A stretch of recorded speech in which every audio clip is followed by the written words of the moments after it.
Iraq cuts oil exports to 3.5 million barrels in line with OPEC agreement posted by Walter. Editorial date 2019-3-14-1640. Baghdad, Reuters. Iraq has cut its average crude exports to 3.5 million barrels per day, BPD, under a deal to cut output, Oil Minister Thamar Ghadban said on Thursday. The OPEC meeting in Vienna in April will consider the extent to which member countries are committed to agreed production cuts and whether the year-end reductions should be extended.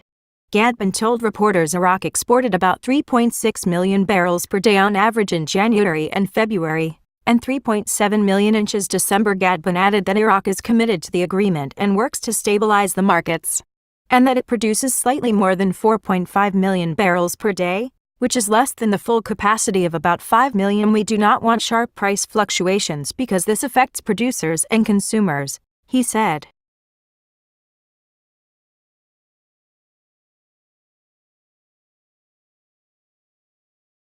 An Iraqi security alert on the Syrian border and an imminent defeat for Daesh in the Baghdad, posted by Walter. Editorial date 2019-3-13114. Al-Anbar, Al-Furat News. The deputy commander of Anbar operations in the Popular Crowd, Ahmed Nasrallah, confirmed the security alert on the Iraqi-Syrian border.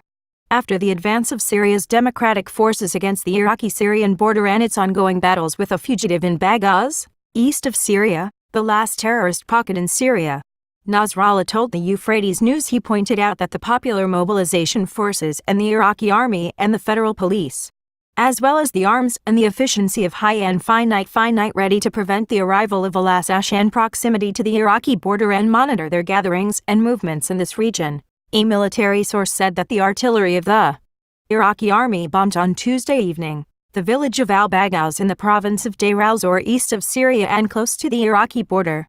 The last pocket of gangs to support the terrorist in the neighboring country. An impending defeat is looming in the last pocket under his control with the surrender of hundreds of terrorists and their families. The U.S.-backed Democratic Forces of Syria said the battle was in the end sentence.